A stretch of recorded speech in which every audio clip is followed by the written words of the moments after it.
know you heard me on the radio. Flexing, she loved the sound of my voice, it's the best thing. Daydreaming of the jazz all day. Pick up the phone late night with Larry K. I know you heard me on the radio. Flexing, she loved the sound of my voice, it's the best thing. Daydreaming of the jazz all day. Pick up the phone late night with Larry K.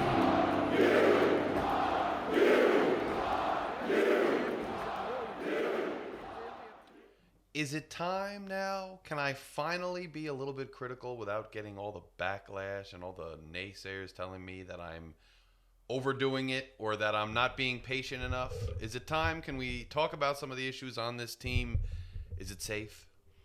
First and foremost, welcome everybody to Night Watch. Thanks to all the new subscribers. Thanks to everybody who's joined us thus far.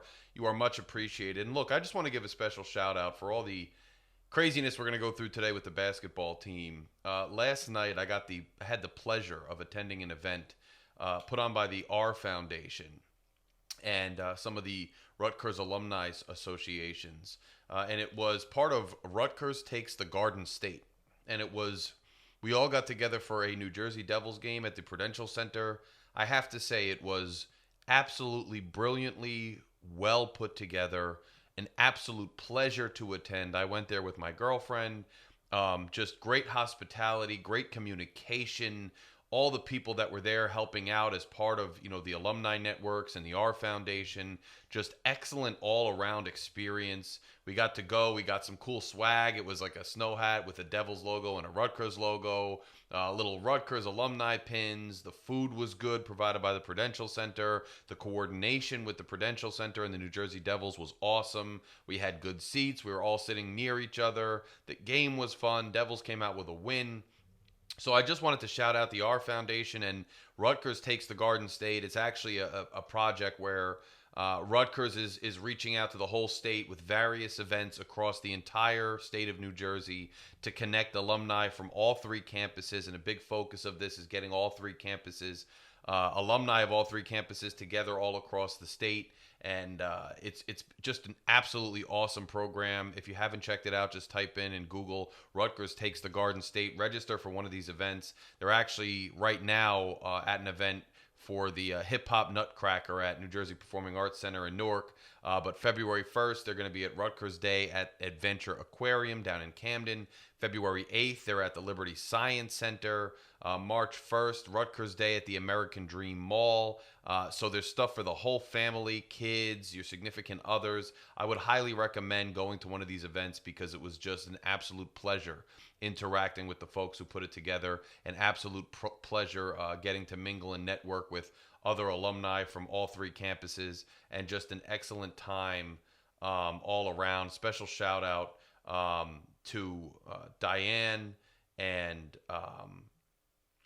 Erin. Diane and Erin, just awesome people, and everybody else who we associated with. So look, quick 2 minutes just shouting out the Rutgers R Foundation and the Alumni Networks for putting that on. But let's get down to business with this basketball team.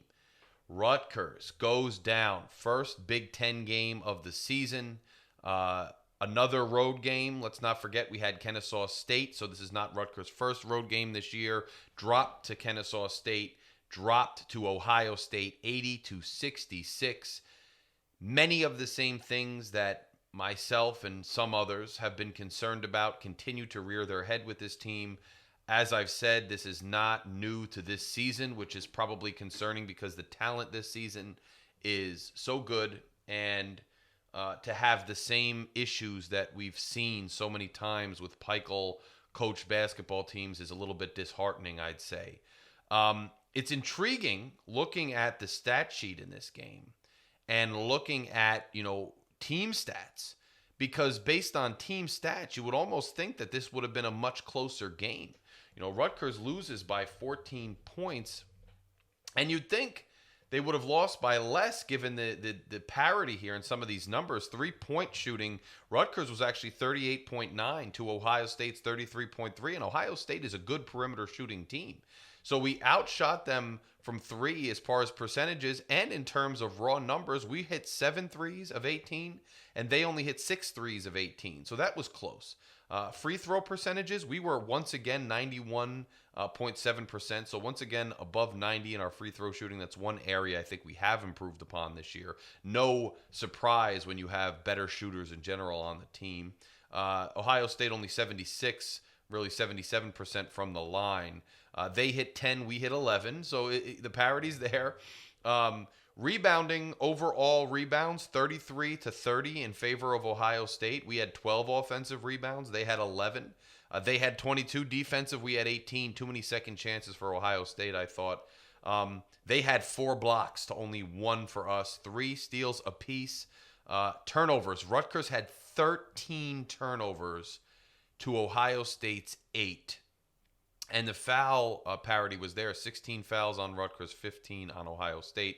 Certainly down the stretch, guys like Royal getting a lot of calls. You know, when you play that good and you're on your home court, sometimes you're going to get some calls. I know some of them were a little questionable towards the end, especially when Rutgers was trying their best to stop him. I thought there were 1 or 2 in there where they did, but he got the foul. It's unfortunate, but the disparity wasn't really there. It was called pretty evenly.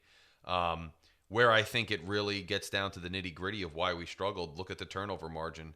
13 for Rutgers, only 8 for Ohio State. And then you look at field goal percentage. Ohio State, 55% from the field. Rutgers, only 42%. Rutgers, 24 from the field of 57. And Ohio State, 32 of 58. And right there is where you have your margin of victory, basically. And I think what it comes down to is 2 things that we've seen pretty much the entire season thus far. On the defensive side of the ball, Rutgers just struggling immensely to keep guys out of the paint, to properly keep up when guys beat them off the dribble, to switch properly and, you know, maintain some defensive presence when guys sneak behind and get into the paint, and when guys get to the rim. Rutgers just struggling so many phases defensively. And then on the offensive side of the ball, you look at that turnover ratio and you look at the field goal percentage. And the fact of the matter is that Rutgers, once again, is extremely inconsistent shooting the basketball and having a ton of trouble, you know, finishing at the rim, getting good shots, finding good shots, and having any kind of consistency or any kind of, you know, downhill play on offense. And if you look at the player stats here, obviously, Royal on Ohio State absolutely goes off on Rutgers, 22 points. But Thornton also had 22 points. So they just kind of dominate. Parrish with 12, you know, and Royal also with 6 rebounds, 2 assists. So brutal game from that standpoint as far as defensively against those key players for Ohio State. But then you look over at Rutgers, and Dylan Harper has 18 points. And it was a very slow day for Dylan Harper for a lot of the game, especially early in the game. I mean, it looked like they kind of had Dylan shut down, and Dylan was having a slow day, and it looked like Ace might have to take the reins. But Dylan still finishes with a team high, 18 points. Nothing to sneeze at. I mean, only 4 points less than Ohio State's leading scorers. Ace Bailey with 12, Agbole with 10. So it's not like our stars weren't there and having some presence, right? Somerville with 8 points. Acuff had 5. Durkak 8. Durkak started off really hot, and that's what you're going to get from Durkak, right? You're going to get some lights out 3-point shots. You're going to get some nice takes to the rim, and then you're going to get just epic droughts from Durkak, and that's just the nature of who he is as a player. We can be prepared for that all season. And with Ace Bailey, you know, you have a bit of struggles early on, you know, taking some of those crazy shots we always talk about and not really getting a lot of them to fall early. But then in the second half, he starts getting everything he puts up to fall. And I understand he had fouls at the time, but Pike sits him right when he's really heating up. And that hurt the team, I think, in that little run. It's coaching. You make those type of decisions when guys have fouls. You don't want to get him in foul trouble when you need him down the stretch, but I think it hurt momentum a little bit there. But what's this real story of Rutgers on offense? I think it's just the fact that every time we scored, whether it was Lathan Somerville going in, whether it was Somerville getting to the line, whether it was Harper getting to the line, whether it was Harper finding a 3, whether it was Bailey shooting over 2 guys on a fadeaway jumper, which he's so talented at getting to fall. No matter how Rutgers scored, with the exception of early on with some of the supporting cast putting up some decent points and starting pretty hot, and this is becoming a trend with Rutgers, I think. Every time we did score, it seemed like we had to fight through fire and hell and mud and snakes and quicksand to get the ball to fall. Like, guys had to just take on epic individual efforts, or, epic, second chance shots, or, crazy near turnover feats, or, saves from out of bounds, or it had to be this heroic effort every time Rutgers started to get the rock to go through the hoop. Whereas with Ohio State, there was this smooth, fluid movement to the ball, and Royal and these guys were effortlessly getting second chances, getting to the rim, finding the right shot, finding the right guy, and Rutgers is fighting tooth and nail to get points. And this has become a trend with this team. And it's not new for Rutgers. It's not new, right? Because we seem to struggle to have any kind of philosophy or any kind of pecking order other than, hey, Dylan and Ace are superstars, they're going to get points. Other than that, figure it out somehow. There's really no other rhyme or reason or plan to how we're going to get points, where we're going to get them from, and couple that with really just bad defense. Just not good defense. Just bad defense. Bad defense. And rebounding, that's not good enough. But I second chance offensive points for Ohio State were a problem in certain glaring spots today. But the rebounding was similar. There's some parity in that. It didn't look like it when you're watching the game, just because the way the game's going. But there was some parity in the rebounding. Just the absolute heroic effort it takes for Rutgers to score every time they try to score. And here's why I kind of opened the show saying, is it okay now? Is it finally okay to raise some concerns? Because all we've heard through the first part of this season, and now Rutgers is 5-4. Only really notable win at all was the overtime win against Notre Dame on a neutral court. And Notre Dame is not necessarily expected to set the world on fire this season. Other than that, you've lost to really every notable team and every notable arena you could have. With the exception of losing to Kennesaw State, which is a bad loss on the road. And Kennesaw State, nothing to take away from them, but you lost to Kennesaw State on the road. It's not good for your resume as a Big Ten team that thought you were going to be a serious contender this year. I'll say at the onset, I'm not making predictions that this season is lost, or that Rutgers is not going to make a run, or that we can't achieve what we'd like to this season. I mean, there's a lot of season left. So I'm not sitting here saying that it's all over. But what I'm saying is, from right now, on December 7th, 2024, right after the game to Ohio State, Rutgers sitting at 5-4. I'm not particularly impressed with what I've seen. We've heard now through the last several games that we should be happy. Don't worry, it's not a big deal. We had a good showing against Texas A&M. We had a good showing against Alabama. So we're a young team. We'll hit our stride. Don't worry about it. So much fun to watch. So close. So many moral victories. All of those things. Well, I told you that at some point the moral victories had to turn into actual victories, because at some point you had to start building an actual resume to try to actually get where you wanted to go this season. And if you don't start turning moral victories into actual victories, you're going to have a tough time later in the year. This game wasn't even a moral victory. We got beat soundly by Ohio State, a conference foe, and it's not easy to play on the road in the Big Ten. I said it in my preview with Buckeye Boggs. I said it. I'm not taking it lightly. Teams are going to have a lot of trouble coming to Jersey Mike's Arena. We're going to have trouble going into any Big Ten arena in the country. That's just how it is. It doesn't matter who is who or who you think different teams are. There's parity in the Big Ten, and it's going to be tough to go on the road. So I understand that. I really do. I truly understand that. But looking at this team, you have 2 NBA lottery picks, and that's all we were told by anybody who would tell us anything all offseason for 2 years. We have 2 lottery picks. And we shouldn't worry about anything, any of the issues last year, any of the other issues as far as going out and getting a 5 or what we're doing in the transfer portal, because we have 2 NBA lottery picks, so everything's all good. Enjoy the ride. All sold out. Make sure you buy your tickets. You're not going to want to miss this. This is going to be one for the ages.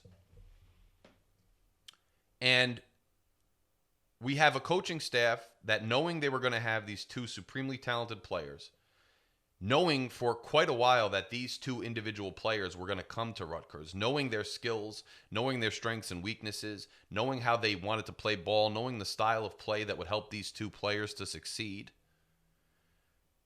went out and did a lot of shopping this offseason and went out and got a plethora of role players, many of them veterans, and built a team that you would hope that the team that they were building was part of a larger plan to make a serious run this season, knowing that these 2 supremely gifted athletes, who are probably the best basketball players that you're going to get probably in most of our lifetimes as Rutgers fans, that you would build a team that would, A, give you the best chance to make the farthest run you could this season, and B, give you the best chance to show future recruits and just, continue the steps forward as a culture in the program, to show that, that was a heck of a year. It's a memorable year. This is how far we went. Now, even though we're not necessarily getting that level of talent year in and year out, we're going to still build a culture and a winning mentality here and keep that momentum going. And you would think that this coaching staff would put together a team, not only individual for individual, talent for talent, but put together a team with an overall philosophy and plan on how this particular team, this particular year, is going to play well and get us where we want to go. And there's a lot of talk out there that we didn't get good enough role players to surround Ace and Dylan with, that NIL is the reason we didn't get enough role players, that, whatever else is the reason. And I tell you that going out and getting the top player, in the MAC, the top player on a given team, one of the better players on a Princeton team that makes a tournament run, that doesn't guarantee that those individuals are going to be elite Big Ten players. And I'm not saying that. Being the top scorer on your previous team or the best defender at a lower level does not guarantee that you're going to be an elite Big Ten player. But that being said, these guys know how to play basketball, these role players. They didn't forget overnight how to play. And they had strengths and weaknesses when you went out and you got them. If PJ Hayes struggles on the defensive side of the ball, that was something that was on his resume before you recruited him. If Zach Martini struggles against more elite competition, which I'm not saying we were elite competition last year, but he certainly didn't struggle against us. And in the tournament run, I wouldn't say he was necessarily one of the deficiencies on Princeton for the years he was there. Acuff. These guys, whether they have deficiencies on either side of the ball or not, those deficiencies were documented. And if they weren't well documented and well understood, then you would hope that the coaching staff going out and recruiting them to come and join Rutgers would have a decent working knowledge of what they were good at and what they weren't, and whether or not that made them a good fit for whatever this team was going to be this year to complement these 2 superstars. And I'm sorry, but I'm not convinced that every one of these role-playing guys is just that bad, that with 2 lottery picks, a guy, and I understand Ace is an inconsistent player right now. I understand Ace has a great ceiling, but as a freshman, he's not necessarily the consistent weapon you want him to be. But that should be known too. And I had questions about that going into the year, but again, I was told, knock it off. You're being negative. You don't understand how good these guys are. It's just going to blow you away. Okay. They're freshmen, but okay. But even then, he's still giving you 12 points. Dylan Harper on a bad day is giving you 18. Ace on a day is giving you 12. Ace Bailey gave you 7 rebounds. 7 rebounds. And I've been saying that Bailey needs to give you rebounds. I don't want to hear that this team is young and I'm not being patient, because I'm not knocking Bailey and Harper at all. I'm not knocking those guys. But nor am I saying that they had such a bad day that you needed the supporting cast to go above and beyond. What I'm saying is this. They had a pretty respectable day, each of them. And the supporting cast started off doing pretty well, and then they didn't do enough down the stretch. And this is becoming a trend with PJ Hayes and becoming a trend with Zach Martini. But here's the thing. I'm not blaming talent. I'm not saying that Martini and Hayes, they just don't have it. That nobody else on this team has it. That the reason we're not good enough is because despite 2 lottery picks, we just have everybody else who can't play at all, and that's why we're losing. I don't buy it. I think it's a failure of coaching philosophy so far, and a failure of the ability of the coaching staff to put these guys in positions to succeed with the skill sets they have. And that started when you recruited them. That started when you solicited their services in the portal. You should have a legitimate plan and know how they're going to plug into the team you have, given their strengths, given their weaknesses. It started there. If that analysis was not conducted well enough, that's part of the problem. If not being able to pull a big man, no one's expecting you to go out and get, Ballo in the portal. But you don't push anymore for a big man. And Agbole, I think he's been improving every game, really. 10 points today, 5 rebounds, 2 assists. He's been the better of the 2 bigs, I think, the last few games. And I'm not knocking Somerville's upside at all, but I think Agbole's been pretty good. Fine. If you want to roll with him, or if you think you need somebody else, every other player that you recruited, overall, the failures or the issues start there. And then they carry all the way through into the kind of warm-up games out of conference and right into the tournament in Vegas, and they continue to come into conference play now. Initially, you needed a plan for these guys. You needed to know what their strengths and weaknesses were and how that fit into the overall team. And then you have to put them in a position to utilize their strengths and hide their weaknesses as best you can in different lineups, in different matchup-dependent strategies, et cetera, in different substitution patterns. You have to find ways to get these guys the best opportunities possible to get them playing as a team, whether that be defensively, offensively, etc. And if this team is going to struggle naturally on defense, which I think is probably the case at this point, you just don't have the defensive talent on the roster, then you need to find a way to get guys in positions consistently to score the basketball better than they've been. Our scoring should not be reliant on guys making acrobatic, incredible plays every time. Our scoring should be a little bit more downhill with a little bit more of a strategy as to how to get guys in positions to get the ball in their hands that is most advantageous for that individual player to have a high likelihood of making a shot. I'd like to think it's not rocket science, but we have seen these issues now for several years, no matter how talented or non-talented this team has been. And this is one of the most talented teams we've had. I understand that the supporting cast, they're not superstars. But we've had prior teams, the team that almost beat Houston. Yeah, we had Miles Johnson, who was a beast at the 5, and then you have some really good players, and Gio, Ron, and Caleb, and these guys. But it's not like we've had 1 through 7 epic superstars when we've been successful, and it's not like other teams who win games and who run more, efficient offenses or play better as a team have incredible players from 1 through 7. On every roster in the Power 5. It's not the case. I think there's a lot of good pieces on this team that, they may have their strengths and weaknesses. Even our star freshmen have their strengths and weaknesses.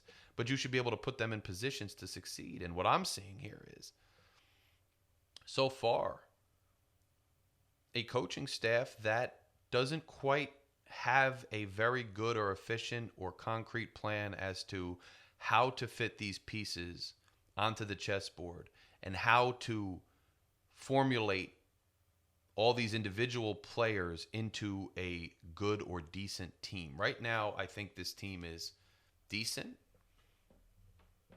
so far the results have been mediocre, and I think that's fair given that we went toe to toe with some very good teams. This was a road Big Ten game, I understand, but this was a team who got destroyed by Maryland. Now they still have talent. They're not, one game is not, defining of their entire season or their entire strength of their team, but they did get dominated. I understand.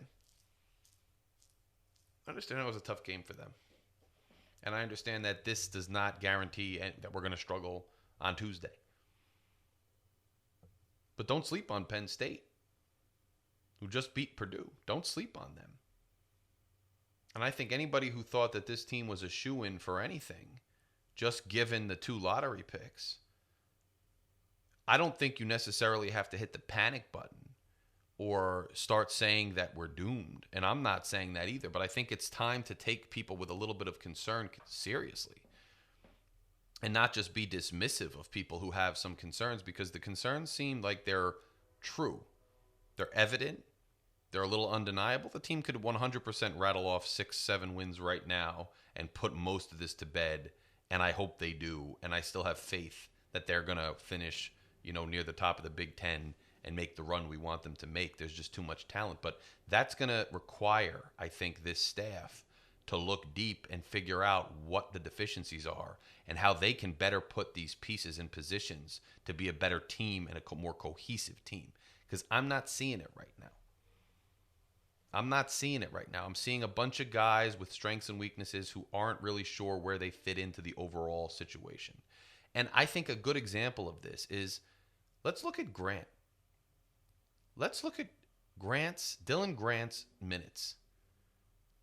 All of a sudden, Dylan Grant is getting run in these games. Now, I'm not against Dylan Grant. I think it's good that he's getting run. But I think it proves my point to an extent, right? And here's why I think that. If Dylan Grant was going to be somebody you needed minutes from, meaningful minutes from, in conference or otherwise, then why was Dylan Grant getting pretty much no run in the out-of-conference schedule when you were figuring out who you wanted to run with and who you didn't? You'd think he would get at least a little bit of run if there was a possibility you would need him. And the fact that you now need him and you're trying to get something by putting him in the game and trying to see what you have because you don't have answers elsewhere, that to me is proof positive that you're kind of just out of answers. And you didn't see it coming. And that's a big problem, in my opinion. You should have known if you're going to need Grant, you should have known you were going to need Grant. If you didn't know you were going to need him, then that's an issue. That means you didn't see everything that you should have seen with this team. And you weren't really very adept at figuring out what you had and when you might need them and who you might need to get run and who could stand up to certain competition and in certain situations and who couldn't. Because it looks like guys who weren't getting run like Grant are getting some minutes, not significant crazy minutes, but getting some time. And guys that you thought were going to headline this thing are barely seeing the floor. Now, yes, you learn, just like I learned. We all learn as new information comes in. You don't fault anybody for evolving and learning as time goes on. But when the team is 5-4, has a bad loss to Kennesaw State, opens in conference with a loss, and even in wins that could be construed as moral victories, even in wins that look fairly good, losses... Even in losses that can be construed as moral victories, where we lose but we do so with honor to good teams, the same issues are carrying through. There are common thread issues that go all the way from the bad loss at Kennesaw to the win against Notre Dame to the good losses against A&M and Alabama to the acceptable because it's on the road but still a rough loss against Ohio State. There are common concerns that continue through all of those games. And yeah, Ace Bailey not playing well against Kennesaw State and being okay with 12 points against Ohio State, that's okay. That's in there. Dylan Harper either carrying the team or not being able to fully carry the team. Okay, but I'm not talking about those two guys. I'm not talking about the two of them. I'm talking about the lack of an identity with the team overall and a lack of understanding of where do we go and how do we get there when those guys aren't clicking. Or even if they are, maybe we could figure something else out to bum rush another team as a cohesive unit so that those talented stars feed off of that and exceed expectations even more. So that rather than fighting through quicksand every time they score, they have an easier time of going about it and have an ability to shine. Even Lathan Somerville, who I think is very talented, sometimes we're just relying on him to fight through with a difficult shot and get to the line. He's a good free throw shooter. Fight through. A guy like him should be getting minutes when it's the right time so that he can get and eat and get his when the matchup's right, when the lineup's right, as he continues to develop and become a weapon for us. Even if on defense he can struggle at times, maybe he can be an asset on the boards, and he has been. I mean, he should be put in positions, too, where he's not fighting through quicksand and then, he's a liability, take him out, put this one in. I've said that I wanted to see this team become a cohesive unit, and I think we have the pieces to do it. And I'm not somebody who's going to sit here and say we just don't have the pieces. And if we don't, that's a problem. But I don't even think that's the case. I think we have just struggled to become a cohesive unit and team that's on both sides of the ball, that's in numerous areas. And so far, it's really produced these results that are mediocre. And you can say, oh, Larry, get over it. I mean, we went toe-to-toe with two top 20 teams, and we lost on the road, and Kennesaw was blindsided. But how many of those are you going to well, it was Kennesaw. It was the first road game. And it's Ohio State. It's on the road in conference. And these guys were 20, and so were those guys. And how many of those losses are you going to stack on that you have to find a reason for? This team was not supposed to be number 40 in the country and happy with moral victories. This team was supposed to be a contender for something serious. Maybe not a Final Four contender. And I don't think that anybody really said that, especially after we didn't get a Elite Five in the portal. But so, a contender of some sort. Maybe a conference contender, at least top 5 conference contender. And that's not out of the question. It's not out of the question. It's not. We have one conference game. We're 0-1. We could go out and run the table for all I know. I mean, it's not over. It's not over. But the concerns now are evident and undeniable. And you have to look at them and discuss them. And you can't just avoid it as, oh, this is a young team. Oh, they're finding themselves. Oh, it's tough to play on the road. No, because there's legitimate common threads that are permeating through all of these losses that should be concerns for everybody. And if I seem agitated, even though we're 5-4 and this was a road loss to a tough Ohio State team on the road in the Big Ten, then I am agitated. I expected more. This talent it's great talent. I understand it's freshmen. But I was one of the ones saying, I'm not sure if we could rely on freshmen. And I was told, no, don't you dare. These guys are ridiculous. Never seen anything like this, Larry. Never seen anything like this. So just relax and enjoy the ride. It's going to be a great year. Okay. I think they're doing pretty damn well for freshmen. I don't think it's really their fault. But where's everything else on this team? And I know. It's a Rutgers channel, and this type of WFAN sports banter that I'm giving you is not what we're used to seeing or what we love. But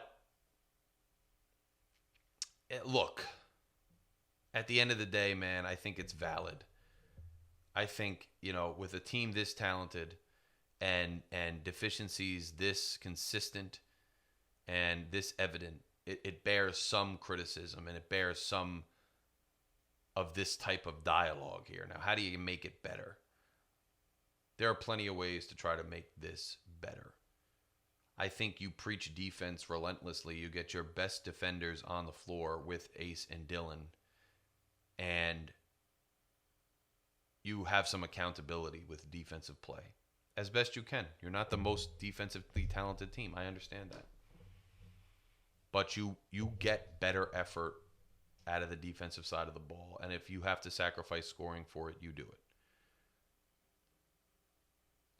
on the other side of the ball, or if you make the decision that, look, we're never going to be elite defensively, which I think is a fair analysis at this point. I don't think this team's ever going to be elite defensively, and I think that's an inherent mismatch with Peichel. And that's another thing I'm saying. Like, if you're going to be a scoring team because these two freshmen are scorers, maybe you should go more with your philosophy and what you're good at and go get a bunch of gritty defenders to surround them with.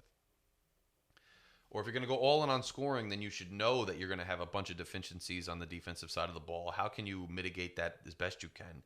But then how can you maximize these guys' offensive abilities on the other side of the ball? Because right now what I'm seeing is, yeah, we don't have a lot of defense because we went out and recruited scorers.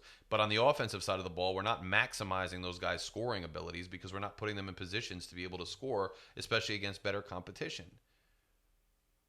So if you make the decision that defense is just going to struggle, that's okay too. But now see, what are our strengths? We have a bunch of really talented offensive players on this team. How can we put these offensive players in positions to succeed?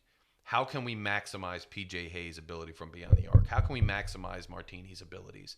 How can we have Ace and Dylan in better positions because they're getting double teamed all the time and they have to, pull miracles out every time they go down the floor. They're both on the floor at the same time, plus they're shooters on the floor. You have bigger guys like Somerville, who's also talented on the offensive side of the ball. Guys like Agboli, who's been improving week in and week out. You have some pieces, and not just one superstar, but two. How can you make defenses really, really work to stop you? Because you've got guys who can hit shots all over the floor. Does that mean sacrificing defense even more by taking out a Durkak for more shooters at times just to put stress on the opposing defense? I don't know, maybe. But you've got to go out there and figure out something. You have all these pieces and they're not fitting them together consistently. That's the other thing. I'm rarely seeing consistent lineups that work versus don't work. I'm seeing guys just plugging in because we don't know where to go for answers. Combinations of players in there. I just don't know what they're doing, why they're in there. What's the reason for it?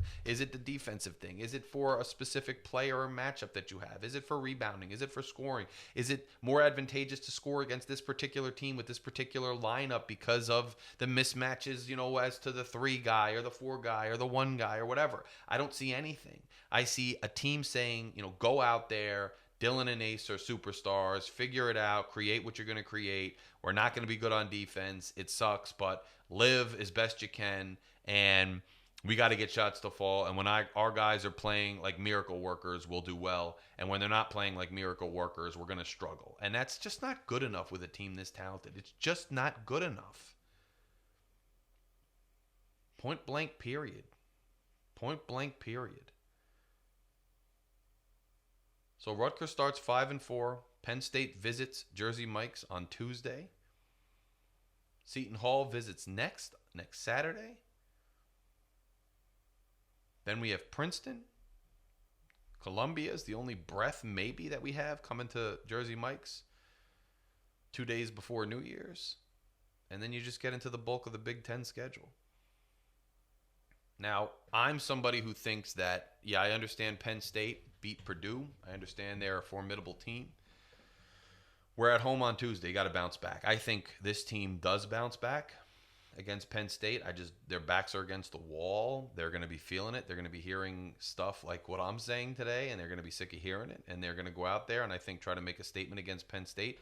And don't undersell that Ohio State was trying to make a statement against us because of the Maryland debacle. So it's not just one-sided. Ohio State, Royal, these guys are really talented.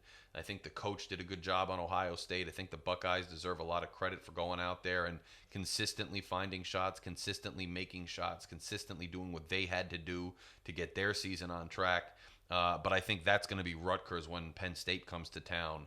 They're going to be like Ohio State was today. Their backs are against the wall. They're going to make more things happen. I think the coaching staff is going to answer the bell and get their things on track. And I do think that we can, and I hope will, win that game against Penn State. And then you got the rivalry with Seton Hall coming to town, and that's not going to be easy at all. At all. And you've got to try to beat them. And then you got a Princeton team who's always going to give you a little bit of trouble. And then Columbia. And you hit the road against the Big Ten. You got 11 Wisconsin early. You got 8 Purdue early.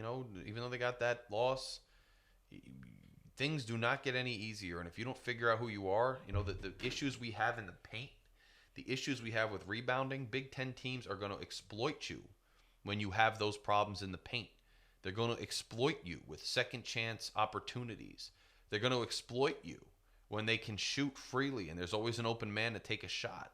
They're going to exploit you when you have scoring droughts and you can't find good shots and you don't know exactly what to do on the offensive side of the ball. Big Ten teams are going to exploit you. And you've shown that you can struggle against SEC teams, although you can play them. You can play them, but it's hard for you to pull it out because of the sheer power there and your inability to defend consistently. You've shown that you can lose a tough game to a lower conference opponent on the road, and now you've got to go into the Big Ten, which it doesn't matter, style of play is this or that. If all these elite perimeter players we supposedly had on the offensive side of the ball, the answer that I heard, or at least what I thought, was that going into Big Ten play, maybe these teams are better in the paint. Maybe these teams are better around the rim. Maybe these teams are better on the boards.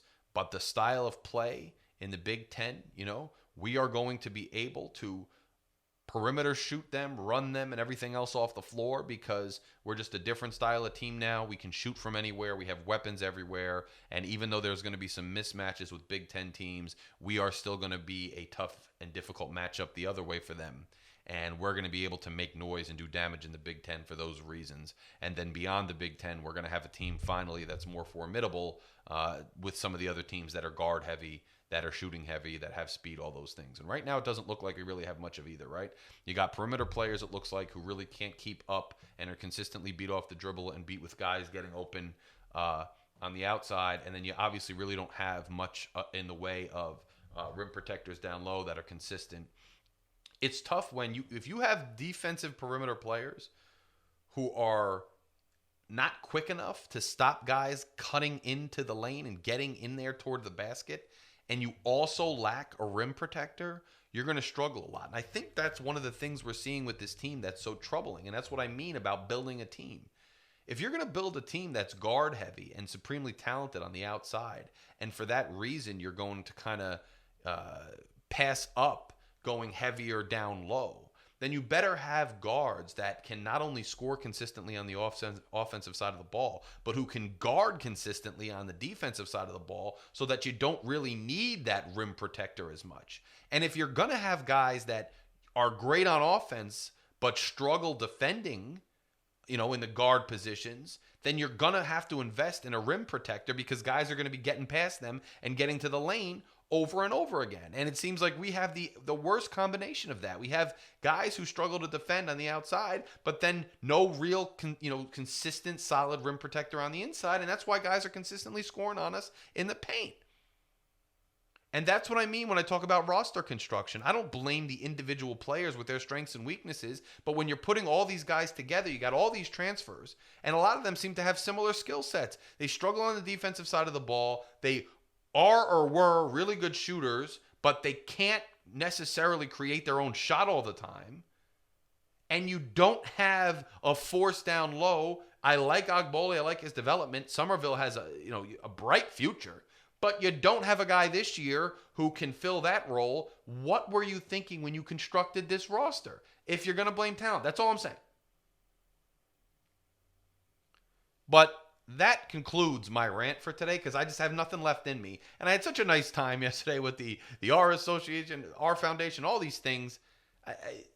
I'm not mad. I'm a happy guy right now. But this has not been up to expectations. And at this point, I don't want to beat a dead horse anymore. You got to go out, beat Penn State. I think they can. I think they will. Beat Penn State. I still believe in this team. I still believe this coach can turn this thing around. I still believe this staff can turn this thing around. But I got to call out what I'm seeing right now. And up to this point, 5-4 with some of the same issues, game in and game out. I have to call out what I see and what the nonsense is. And I don't want to hear any more of that, oh, it's another moral victory even though we lost. And, oh, we'll be fine. And, oh, it's enough. Eventually, you stop pushing it off till tomorrow. You got to start doing it today. If this team is going to do something this year, they better get started. They better get started. Because the best thing about getting Dylan and Ace should not be that we get to have bragging rights on draft day that they once wore a Rutgers jersey for a few months. Should be a little more in it for Rutgers fans to be excited about than just they're going to go to the NBA and they went to Rutgers for a few months. If that's all that there is, then what was the point? And that's on the staff. Putting this team together and finding ways to use it. Guys, if you have not done so yet, click the subscribe button. It's right here. Even if you're a Buckeyes fan, I do a lot of Big Ten content. Click the subscribe button. Help me, since I'm here talking to you about this, and I'm giving you content even when it's a rough day, even when I'm not happy, and I just want to forget about basketball. I'm here talking to you guys. Click that subscribe button. It's really appreciated. Help us continue to grow. We got to get to 1,000 subscribers. Hit the subscribe button. Share this show with a friend. And remember, we're also available as an audio podcast on every major podcasting platform. If you listen on the audio version of the podcast, when you're bored one day, type in YouTube. In fact, do it now. If you're sitting around on your smartphone, type in Night Watch Larry K on YouTube and give us a subscribe. It's much appreciated. Remember, we're still in the market for sponsors. And by the way, there will be at Beach House Brewery December 19th. Eric LeGrand is having a party for his bourbon. We will be there. Night Watch should be there, along with Steve Tishner for my other show that I do with him. The RU Review is part of the Jersey Sports Network. So Beach House Brewery in Belmar, December 19th. Mark your calendars. If you want to meet me, I should be in the house. I will confirm that soon enough. And come say what's up, talk a little Rutgers with me, and come hang out down the shore on the off season for the locals, right? The Jersey locals down there near Christmas, nice little holiday party. Come join us. But until then, guys, keep your heads up. I will still have a football season recap show, big picture type episode coming soon. We will talk about the bowl game, whatever that may be, pretty soon. So there's a transfer portal coming up. I want to talk about the recruits a little bit that we just signed. So there will be more content from Night Watch. So keep it locked right here. Make sure you click subscribe and stay tuned for more. Larry K. out.